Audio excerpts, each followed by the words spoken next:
Welcome to today's Explainer. We're going to be unpacking a really profound piece of Cambodian philosophy today. It's all about personal growth, civic duty, and this absolutely captivating metaphor about the T of character. This text gives us a truly beautiful framework for thinking about who we actually are, how we develop our own internal strength, and ultimately, what we owe to the world around us. It's a super concise yet deeply impactful philosophy that really bridges that gap between the individual and the nation. So let's just dive right in.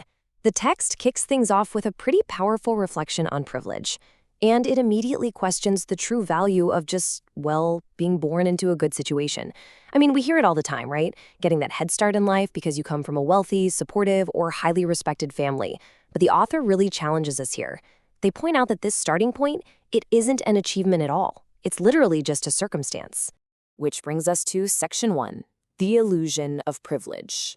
The text explicitly states that without effort, struggle, and education, there is simply zero value in just living comfortably within that good family.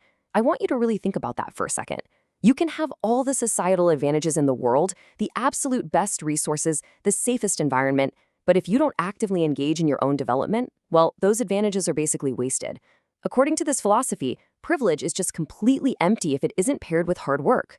You can't inherit character. You absolutely have to earn it yourself. Moving on to Section 2, we get into this brilliant concept, the boiling water metaphor.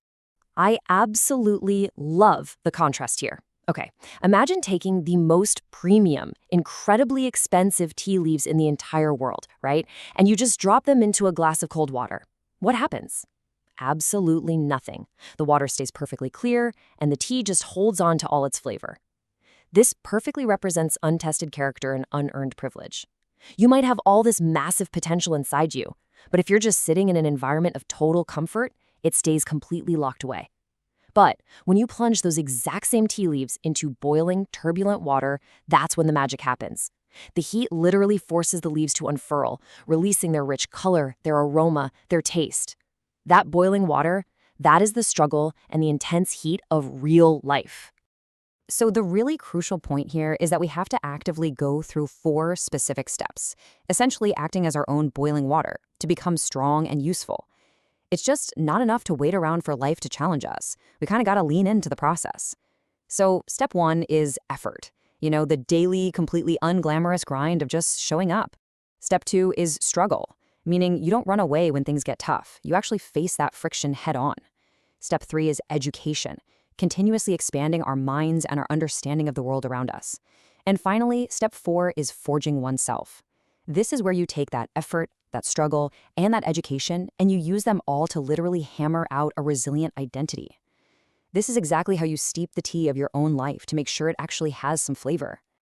And this scales up perfectly as we look at Section 3, forging a better society. This illustrates the kind of societal sacrifice that's required. On one hand, you have family centrism and nepotism, right? It's that completely natural human instinct to protect and elevate our own immediate circles. We all feel it. But the text argues that if everybody operates strictly for the benefit of their own clan, the broader society just decays. True civic virtue actually means taking that character you forged in the boiling water and applying it outward. It's about sacrificing those selfish gains to help build a truly robust, functioning nation. The source actually warns us directly with this incredibly impactful line. No angels will come to help our nation prosper in peace. Think about that. A society just cannot rely on luck or outside saviors or some kind of divine intervention to fix its problems. If we want peace, if we want a thriving economy, or even just a safe environment, we have to build it ourselves. It absolutely requires a population of citizens who've done the hard work of developing their capabilities and who actually prioritize the national good. There's just no magical shortcut to a prosperous society. That leads us right into our final area, Section 4, leaving a lasting legacy. The text points out that since we're really just temporary guests in this society, we have a strict obligation to leave behind 2 very specific things before we go: good values and many smiles. I mean, we're all just passing through, aren't we?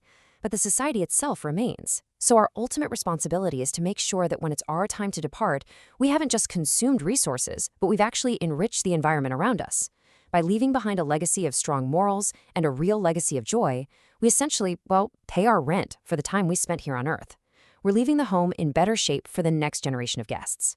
So, as you reflect on the heat and the struggles going on in your own life right now, ask yourself how they're shaping your true value for the society you're eventually going to leave behind. Are you content to just sit there in cold water, or are you actually embracing those boiling challenges that bring out your true character? What's your flavor going to be in the boiling water of life, and what legacy will you leave? Please click like, share my channel, and comment for more videos. Many thanks for joining me today.